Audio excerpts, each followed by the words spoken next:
Hello and welcome to another day of incredible World Cup action. Lots of drama, lots of events going on field, and of course we're going to recap all of that and more, as well as take a look at some of the products that may have stood out on field throughout the day's action. And of course, we're going to give something away. So make sure you guys stay tuned to the very end to find out what it is and to find out the passcode to see how you could win it. This is another episode of SOCCER.COM Live.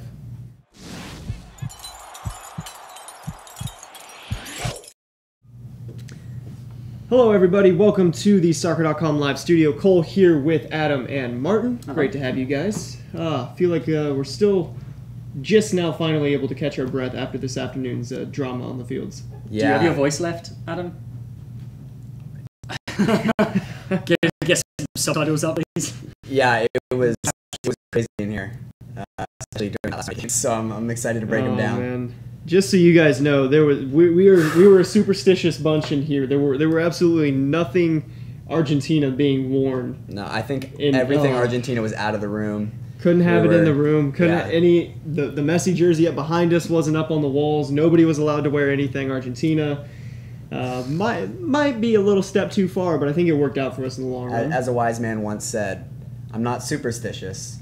I'm just a little stitious." Michael Scott, obviously. Fair enough. All so right, safe to say that you are both pleased with the Argentina win?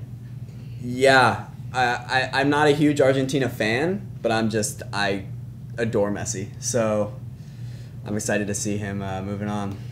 Yeah, I'd say that as well. I mean, I'd like to see Argentina do well. I think that if they can pull it together, I think it would be good for them to be able to put together a deep run in this tournament. And who knows? I mean, they did it in 2014, so they can get together. Who's to say they can't win it in 2018? Yeah. Yeah, and just I think for a lot of neutrals and just people who enjoy watching soccer, for Messi to continue in the tournament, just to be there still is important. You want the big players to be playing in those big knockout games. So Ronaldo's obviously moving forward. Neymar with Brazil will likely move forward. And it's great to see Messi go forward as well. And he will play who next game? They're going to play France in probably the matchup of the round of 16. Yeah. So that's one to definitely mark in the calendar. Alrighty then, but it is now time for us to get to some of the recap. Of course, the first off to start, that Argentina game. Absolutely insane. We went kind of crazy. We touched on it a lot there. I mean, leaving it late with Marcos Rojo, probably the one person I wouldn't have expected to score the game winner, showing up unmarked in the box. It was a great finish. Great finish. Oh, I mean, both Argentina goals. I mean, we've got to say that the Messi goal, first of all, was just... The finish was fine, but the touches to get him into the position to make that finish were exquisite. Yeah, I mean, if you haven't seen that goal, maybe you have a good excuse. Maybe you're just finishing school or work or something. You haven't had a chance to see it. You're under a rock. Head over to our Twitter, take a look. It's just his first touch off of his thigh, I think it was, or and then down, and then on the floor, mid stride, right foot, right-footed, his wrong foot as well. I don't know if anyone can do that in the world. Yeah, no, that's insanely impressive, and the ability it takes to pull something like that off is absolutely insane. Let us know what you thought of that goal, by the way, and of Argentina and Messi's performances in general today. I mean, definitely leave a comment, and we'll shout out the best ones as we go through the show.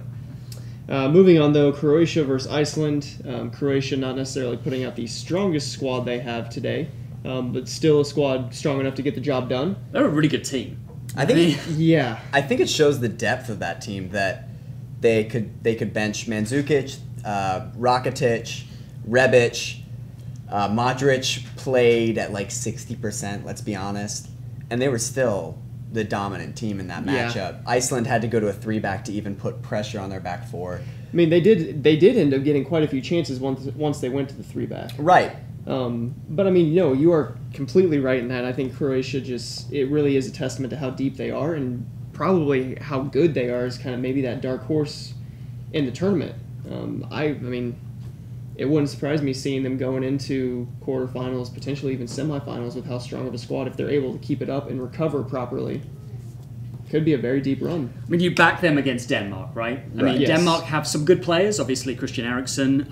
Let's not forget Kasper Schmeichel. Absolutely, but Croatia just man for man, you would expect going into that game to be the favorite. On paper, you would expect them to come out victorious in the end of it, but I mean, it's the World Cup. Anything can happen. It's a magical time, and so anybody can beat anybody. So how do we feel about the other teams in Group D? I mean, obviously Nigeria had some, they played some good stuff.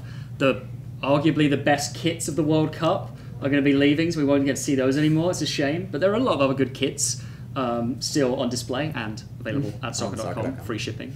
Subtle plug. But then also Iceland, another kind of neutrals favourite.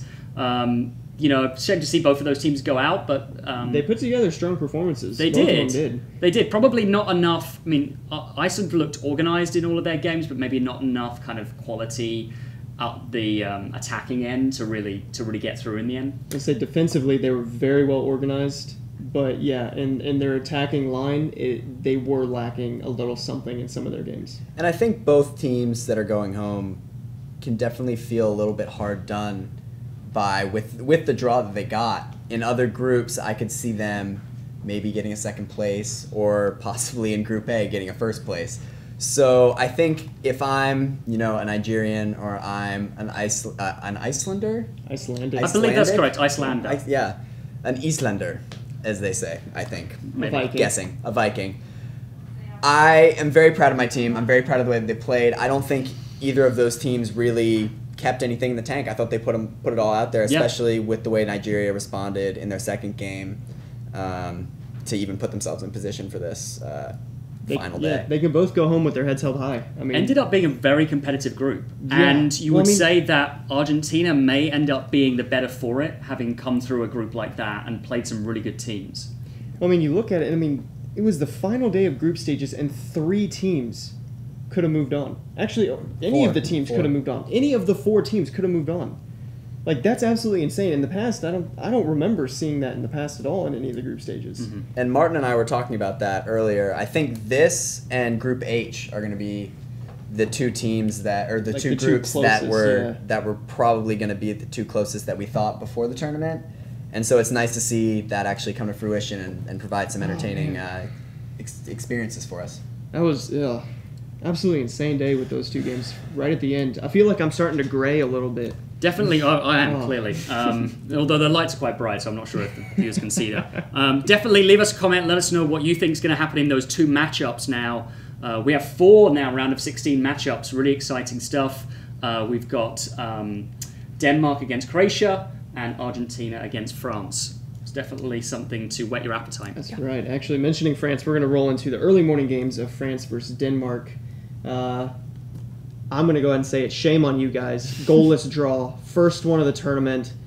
Come on now. Pick it up. It was a record-breaking streak of every game having goals in. So, not a bad start to the World Cup. Yeah, but I mean... You just want too much, Cole. You can't have goals in every game. You can have goals in every game. Be ambitious. What do you think, viewers? Can you have goals in every game? No. But, I mean, France came out... looking like they were the first place group.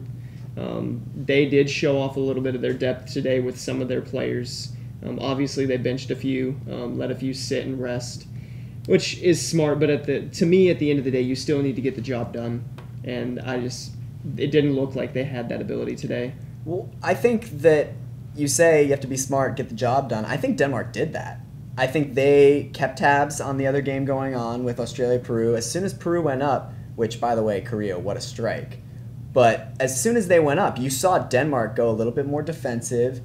There was no impetus for them to attack. Why would they? They'd be putting themselves at risk. So I think they actually played a very smart game. For us as neutrals, I'm not sure it was a great situation. And we heard the crowd at the stadium letting them have it. But if I'm Frenchman, I'm excited to see Benjamin Mendy back on the field for the first time in a while. So in a competitive match. So I think it's a positive for both teams. Yeah, I mean, you make a good point about. I mean, Denmark came in. They did what they needed to do to get into the knockout stages. I guess at the end of the day, that's what it was all about. And so, I mean, good on them. They made it to what they needed to do. For the viewers, for the neutral fans, Yeah, might not have been the most entertaining game to watch, but I mean, that's also why you had Peru versus Australia going on at the same time, which, I mean, talk about just kind of a great story to sign off with Peru coming away with a 2-0 win. We've talked after both their games about them playing really well. Not, I think they were beaten 1-0 in both their games. Right. But it finally came together against Australia. They got 2 goals, their first World Cup goals in 36 years. A super duper strike. Super duper strike for those of you who are watching the commentary on Fox. It was fire commentary. Yeah. But It's a super duper goal. Cole, you promised you weren't going to do that. I know. Couldn't resist. Unbelievable. Neither can he. But yeah, I mean, I thought Peru finally got what they deserved. Yeah, they can definitely leave the cup with their heads held high and something to build on for next cycle. Right. Yeah. So one question before we go to a quick break. Luis Gonzalez saying thoughts on Argentina's coach, the subs he's been making, the players he's been starting, maybe some of the players he hasn't been playing. What do you guys think so far? So when I saw the team sheet, I was happy with the way that they set up. It was a little bit different than they had in the past. With the previous 2 matches, they played a 4-3-3.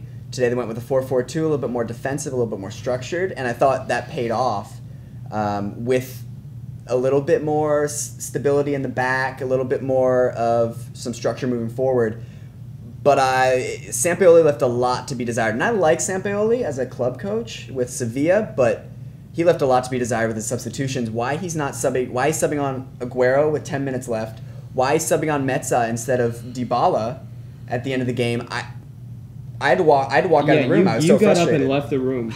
Adam was like so frustrated with the game. I think you missed half the second half because you just left. It was actually very unprofessional. Well, I can't believe you did that. I was fuming. I mean, he does. You said it well. He does leave a lot to be desired, and it's something like you just have to sit back and wonder, like, what is going through your head to make the subs that you do. I understand you're bringing in some quality players, but look at who you have on your bench. Sergio Aguero is literally known for scoring massive goals for club and country. The most important goal in Premier League history. Yeah, like, he is no stranger to pressure. He's no stranger to stoppage time goals. He's no stranger to coming in and getting the ball in the back of the net any way possible. And leaving him 10 minutes to do work. It looked like it was going to cost him as well when that chance fell to Higuain at the end, and he just blazed it over, and you were thinking, kind of wish that fallen to Dybala or to Messi. Shades of 2014 right there, let me tell you what. Very on brand. Oh my gosh, very Higuain-esque, if you will. Well, it will be interesting to see if he changes anything going into the next game, or if he just sticks with it. Or whoever's making the decisions, whatever they do. You got to wonder if Messi starts kind of maybe putting his foot down a little bit and starts saying, like, we got to start doing this way, otherwise something bad is going to happen. Right. Yeah. But anyway, great question. Of course, if you guys do have any questions or just general comments in general, leave them in the comment section and we'll read them out throughout the show. We'll actually have a part dedicated coming up where we just do nothing but answer questions and have some fun. So ask away. It's awesome. Yeah, ask away, type away. But we are going to take a quick break and we will be right back with you guys with our goal tracker. So an opening in the defence and achieved the hat trick. It's one of the tournament's great goals. And this man is rampant now. He might have just won the cup for Germany. Welcome back to SOCCER.com Live. I'm standing next to all these pretty, glorious, awesome boots that I just love to try to take home at the end of the day. But I can't because they're our goal tracker. So, up top, 42 goals on the tournament with the Nike Mercurial Silo. Absolutely insane. No, I don't think anybody's catching it right now. Sitting in second place alone is the Adidas X with 11 goals. 9 goals for the Hyper Venom and 9 goals for the Adidas Predator, locking down a tie for third. And then below them we have 5 goals apiece for the Adidas Nemesis Silo, the Nike Magista Silo, and the Puma 1 Silo. And down below that, with 2 goals for the tournament, the Puma Future. Guys, it's fun. There's a lot of stuff going on. Yeah, one of those goals that the Nemesis scored I think it was a couple of goals today for the Nemesis. And one of those goals was, of course, Lionel Messi's goal. That's right. Yes, it was. Before we get to that, though, we have to introduce a few of the promotions we have going on right now. The Adidas Telstar ball front and center of every single game during the World Cup. Pretty awesome. Looks glorious. New one was on the horizon. Up to 30% off right now. You guys can check that out. With the code WCBall20, you get an extra 20% off. And, well, you know, good stuff. Go ahead and check out that ball. I believe it's $96. Great ball to play with. Really enjoy 100, I believe Messi's goal was the 100th World Goals, Cup goal. yep. So a lot of goals have been scored with that ball. That's right, yeah. And you can score a few too. Yep. Of course, on top of that, we have our World Cup accessories for our promotion right now. Buy 2, get 1 free. The code 1FREE gets you that one code free, or that one free item. Up to $45. That's Panini items. You have some scarves, a few trinkets, World Cup mini trophies, some keychains, kind of anything in that World Cup realm. If you want something, go check it out right now. 1FREE is your code. I highly recommend it. That code ends, by the way, today. So this is your last chance to stock up on World Cup accessories using that code. So get on it. Grab yourself a Zabivka. Absolutely. Ooh, there you go. My favorite guy. Speaking of my favorite guy. Speaking of the Messi Nemesis. It's bright, it's green, it's shiny. It has just about everything you probably like in a boot. Oh, yeah. Great looking boot. A few things to note that are actually different than the standard Nemesis. The first is obviously the Messi customization with his logo here, his name here. But probably the biggest difference of all is in the sole plate, where it is Messi's signature sole plate here. He doesn't ever wear soft grounds. It's always firm ground. He's very particular about what he wants. He has smaller conical rounded studs here in the toe and in the heel. Just kind of helps get in and out of the ground a lot faster. This is definitely built and suited for his game. Agility. And I think, yeah, it's just a testament to it shows Adidas' dedication to really helping the athlete when they go and develop something like this signature for him. But I mean, it's a fantastic boot. Fits very well, very comfortable. Got a great compression fit upper. And I mean, it looks great. So, for a player like you, an attacker, you like to go on some runs, make those darting runs. Which would you wear? Would you wear the standard Nemesis or would you wear the Messi Nemesis? For me, it's going to depend on probably what surface I'm playing on. If I'm going for more of an artificial turf, I'd prefer this stud pattern because obviously the studs are a little bit shorter. And those toe studs are really nice in turf, kind of twisting and turning. They don't lock as much in the turf. But, I mean, I've worn those on natural grass plenty of times. Really, really enjoy them. I think I put a little too much pressure sometimes on the outer studs, maybe for the traction on that. Right. But, I mean, on turf, I love the way they look. On grass, I love the way they look. I mean, they looked fantastic banging in the goal today. So, I mean, and that touch. We can't guarantee that these boots will give you that touch. But we can't guarantee it won't. Exactly. Ooh. We could be sued for that. Yeah. We need to stop. I believe we did not guarantee anything. All right. So we're actually going to move on now from talking about the Messi Nemesis to taking actually some questions from our viewers online. Martin, I believe you've been watching some of these. Is there anything that stood out to you so far? Yeah, well, one question was about, I guess for those who are watching the Argentina game, we saw some shots in the stands of Maradona's celebrations. One question was, what did we think of Maradona's celebrations? He was certainly excited. By everything, it seemed. But the first great to Messi... see, yeah. It is. He's just obviously the icon of Argentinian soccer, and it's great to see him supporting the team in his own unique way. It was peak Maradona.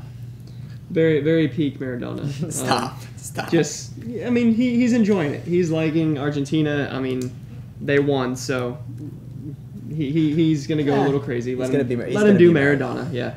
That was from Giovanni Beltran, so shout out to you for that question. Here's another question, again about Argentina, obviously, hot topic, from Rafa Castrorena.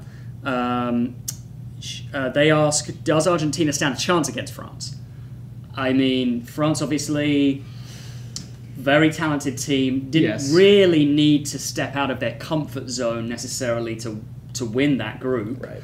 But have they Argentina, on the other hand, very much had to fight to get out of their group. Has France really been in a comfort zone at all during the World Cup, though? Like, I've yet to see them play as the dominating France that everybody's built them up to be. And I think it's going to depend on what France you get. If you get the cohesive unit France that we've seen in the past, that we saw in Euro 2016 that just dominated everything, no, Argentina's doomed. But if you get the France that we might have seen in the few games leading up in group stages, it's going to be an open game. I mean, yes, there are a bunch of really great players. I mean, you're going to have N'Golo Kante basically sitting on Messi's hip the whole game. For me, that may be where the game goes. That's going to be where it France, hinges. Yeah, is the midfield. That's going to be where the game and Kante hinges in that middle, Yeah. And you have to question: does Argentina really have the personnel in the middle of the field? Banega was really good. That the insertion of Banega into that lineup was really good. Mascherano was awful. He didn't have He didn't looked have a great game. slow. He looked a little bit over the hill. As much as I hate to say it, because he is one of my He's he's playing been in one of my China. favorite players for the last decade to watch, but He's he just playing in looks China. off the pace. You're right. So I think when you have Conte, you have Pogba, you have who else is going to be in there? Matuidi. Yeah, They're just gonna dominate. They obviously have a surplus of great midfield talent. And regardless of the talent, I think when you have a 3-man midfield going up against what will likely be a 2-man midfield for Argentina, I think they're always going to be outmatched. Yeah. So another question coming in. I apologize if I get your name wrong. Veronica Norio. Do you think Messi deserved man of the match? I love Messi, but I think it should have been Rojo. For the one goal at the end. I mean, I thought Messi was great Messi- and kind of led the team kind of He was by kind of the example. focal point, yeah. For me, I thought he deserved man of the match, personally. Well, Veronica makes a good point in a later comment. She says that he scored the goal to qualify them. Like that is a big deal. We've seen. It's a big yeah. I mean, we've seen people given man of the match for scoring those huge goals, and we've seen Rojo also put the ball 20 feet over the net. Cough like Higuain's. Right. So for a center back to make that finish, and he didn't play badly either. He led No, that he back didn't, line. yeah. He did. He had a great job. I mean, the questionable handball in there, which to the referee's interpretation was deemed Ball to hand. and was not intentional. But I mean, he still had a great game. He recovered well. He got and let's be honest. What in the world is your center back doing sitting around the 18 on a cross like that? I mean, got to do what you got to do. thankfully he was there. Yeah. But oh my, I would have been screaming if that ball did not go in. They were playing a one-back system. But I mean, I understand them giving it to Messi because he was kind of the focal point in the center of a lot of what they did today. But at the same time, I do understand that like Rojo, he basically saved Argentina, and so that's a great shout. Yeah, not a question here, but a comment from Pro Gam. Mexico is going to win the World Cup. Fair enough. It's a bold statement. I've heard a lot. It's a bold statement. They obviously play tomorrow. Their final group game, have the chance to win that group. We'll see what happens in that one. Well, I've heard a lot of things. I've heard from you now Mexico is going to win the cup. I've also heard the cup is coming home. So, I mean, a lot of teams are vying for that cup right now. I mean, clearly it's between Mexico and England. And that's it. Yep. Those are the only two Sign teams. the final right now. Yeah. Sign the final right now. Let's do it. Oh, man. Anything else? What else have we got, Cole? We've got a question here from Cholo Hernandez who asks Portugal versus Uruguay, thoughts on this game. We did talk a little bit about that yesterday, how we feel like maybe Uruguay shade that in terms of the man-to-man matchups defensively and going forward now that their attack looks like it's firing pretty well. But Portugal also have the best player in Europe. Some people think the best player in the world in Ronaldo, and we never know what he's going to do. He could score 4 goals in a game, easily. He could. And but he could also disappear kind of like he did with Iran. It depends on what Ronaldo shows up. And it also depends on what defense shows up for Uruguay. Right. So it'll be really interesting to see. I'm really looking forward to that match. Ooh. Irvin Lopez just said that England is not that good. They lack chemistry, have been playing weak teams. Martin, your thoughts? I mean, he's not terribly wrong. Irvin, I don't know what matches you've been watching, but Tunisia's a top-class side. Look, all jokes aside, the teams that they've been playing have not been, the best quality, but they're at a World Cup. Every game, there's a lot of pressure. We have found historically that England don't always perform well under that pressure. They seem to be, at least in one game, they got the result, and the other game, they put in a really good performance. That's different, at least. Whether that's just because there weren't as many expectations going into this World Cup, it's a younger team, some of the players don't have the historic kind of weight on their shoulders. But we'll see. I mean, who knows? Belgium on Thursday. That will be a true test for them. It will. Keep the questions and comments coming in. We're going to take a short break, and we will be right back with you guys with the best of social from the day.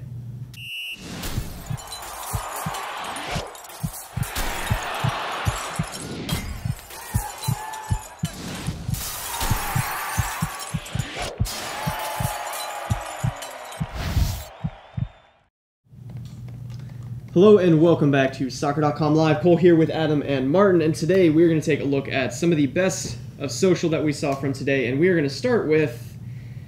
what are we going to start with? Rob Stone. Let's start with Rob Stone. Let's do Rob Stone.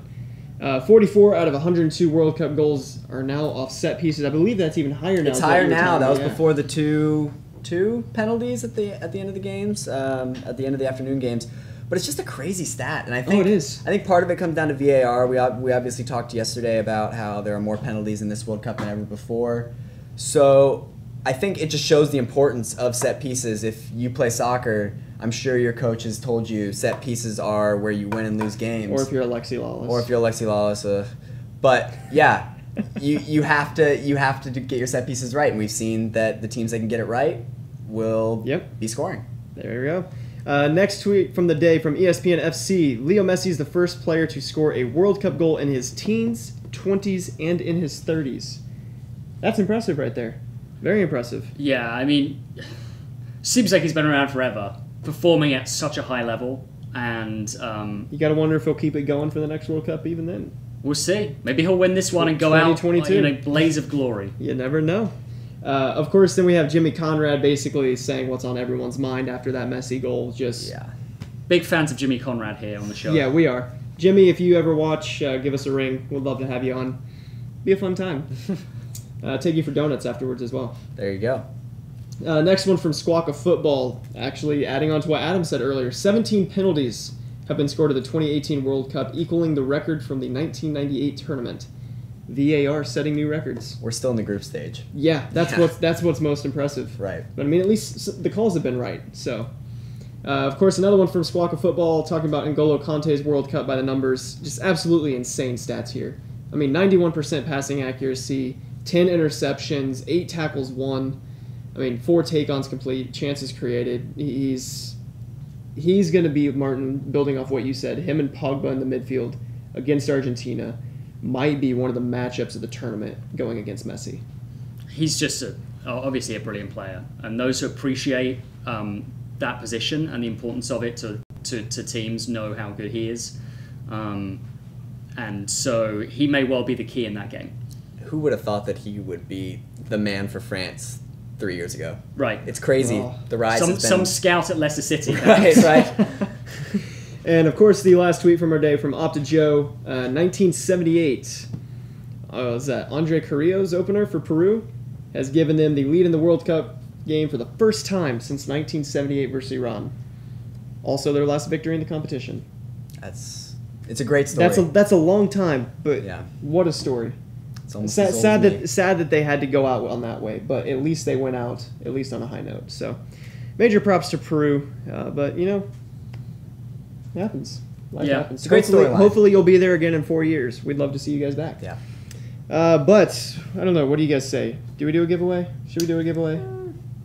Let's do a giveaway, Cole. Let's do a giveaway. Let's do a giveaway. We've done one every day so far. Let's keep it going. Let's not let the people down. Let's keep it going. We know why people watch. It's really for the giveaway. Yeah, we understand. It's okay. We know we're It's not for the gun show.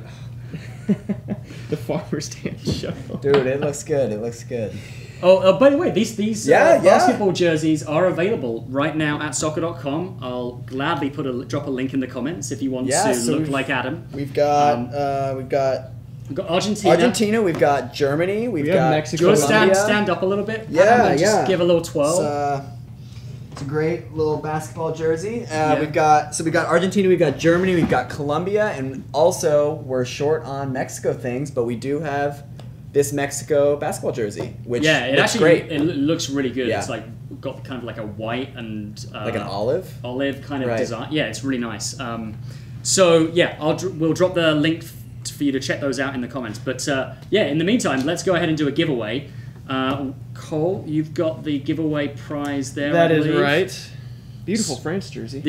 So France wore their white hyper speckled, if you remember that from a previous show. I love that. You know what we should have done is we should have done a giveaway for anybody who could have remembered what There the you red and go. blue. There you go. Maybe we'll do that next time. So the red and blue little specks there are hyper speckle, and we are giving that away. In honor of them winning their group, of course. And our nice little stagehand here is bringing us... So yeah, this is the Mexico basketball jersey. So it looks really good in my opinion. It's got that number 1. Get it Of course, for in the honor of one Memo, for the 1-0 win against Germany. maybe, If or you Memo want- Ochoa. Who There knows? you go. If you want that. But anyway, back to our giveaway. Sorry about that, guys. Slight interlude. Slight interlude. Yeah, so just head to soccer.com/France. Really easy to remember. We'll also put the link in the comments. And go down to the bottom of the page and find the sign-up form. Enter the password, which is Allez. Allez. Allez le bleu. And you will be entered to win that France jersey. The giveaway ends tomorrow afternoon, so you have about 24 hours to get your name entered to win. A wonderful, wonderful, very attractive jersey there. Well, I just entered. Hopefully I win.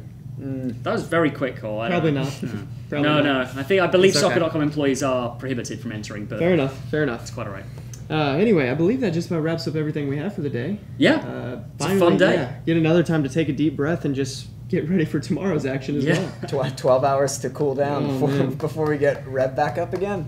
Good thing that jersey's well ventilated. Right. That's what I'm thinking. That's why I wear it. All right. On that note, we are going to sign off here. Make sure you guys stay tuned and check in all the action tomorrow. Interact with us on social media, SOCCER.COM. Let us know what your thoughts are from the day. And, of course, tune into the live show for Soccer.com Live tomorrow afternoon. Let us know what you guys are thinking. If you have any questions, feel free to drop them in there as well. This has been another awesome episode of Soccer.com Live, guys. Thank you once again for joining me. It was super duper. That's right. We'll see you guys again tomorrow. Have a great night.